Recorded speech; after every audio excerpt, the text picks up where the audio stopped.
I know you've wondered this to yourself a million times. How in the fuck do I master my music? In this video, I want to show you how to master your music. I'm not going to be selling you a mastering preset. I'm not going to be selling you...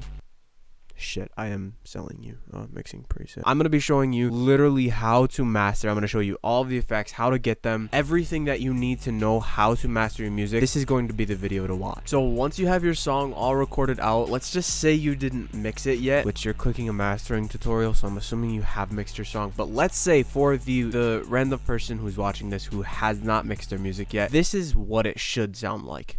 She got lots to say, I'm stuck in my brain. Tell me where would all this shit be over? She got me fucked up in the club. Don't know what it's enough. Yeah, it's not gonna sound too good. It should sound quiet. It should sound like your vocals don't fit. So all you're going to do is go in the description and just grab my mixing preset so that you don't have to worry about mixing for yourself. It took me literally fucking years to get good at mixing, and I put all my knowledge into this vocal preset. So all you do is just go in the description, get the vocal preset. It's gonna put all of this stuff on, and then it's going to sound like this. I'm stuck in my brain. Tell me where would all this shit be over? She got me fucked up in the club. Don't know what it's enough. So as you can tell, I have it mixed, and maybe I could turn this down a little bit and like tweak it a little bit, but you're never gonna get the perfect thing unless you master your music. That is what mastering is all about. So what we're gonna do is come over to our master. We're gonna turn this Fruity Limiter off. Mostly all FL Studio projects have this thing on. Don't ask why, just turn it off. The first thing we want to do is we want to add...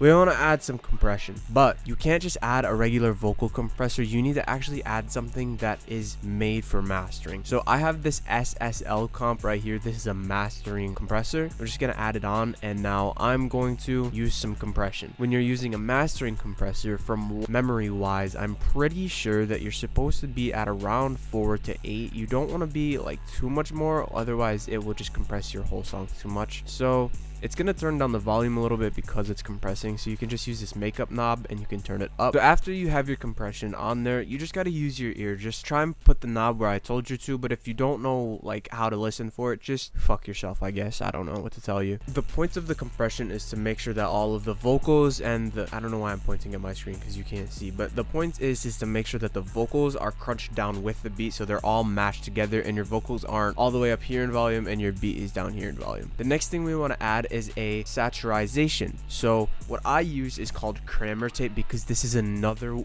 plugin that's made for mastering. It's just some like master tape saturizer, but I'm sure you can get away with Soundgoodizer if you wanted to. The next thing I'm going to add on is an EQ. So with this EQ, what I'm going to do is I'm going to turn up the bass a little bit, and I'm going to turn down over here. This is just like to give some clarity to the vocals. I'm going to put on screen like some other mastering EQs that you could do, like preset ones that people show online. Now the next thing that I'm going to add is going to be something that widens the stereo so that your whole song just sounds like better in headphones. So what I'm going to use for that is an imaging plugin. So my imaging plugin is called like S1 or something. Yeah, S1 Imager Stereo, and I can turn up the width like this. You don't want to do it too much because you can really fuck things up. Now the next thing I'm going to add, and this is the last thing, is L2. So now make sure you stick around so that we can see the before and the after putting all of these things. What you do with this is you set a limit to 1 dB, because streaming platforms don't let you go above negative 1 dB, and if you do, then they add their own type of limiting onto it, and it can kind of fuck up your sound. This is just shit that I've heard. I don't know if it's actually true. You can Google it and figure it out yourself, but that's from what I know, that's true. Then I just turn the threshold down. Now you don't have to use L2, and you also don't need to use the exact same plugins. I'll put a list on the screen of like what you could replace these with. You don't want to make your song clip too much, but you want to make sure that it's loud, and make sure that you have that limit on the output, which is negative 1 dB. Okay, so now I'm gonna render these out, and I'll be right back, and then I'm gonna show you the before and after. I'm stuck in my brain. She got lots to say. I'm stuck in my brain. Tell me where would all this shit be over? She got me fucked up in the club.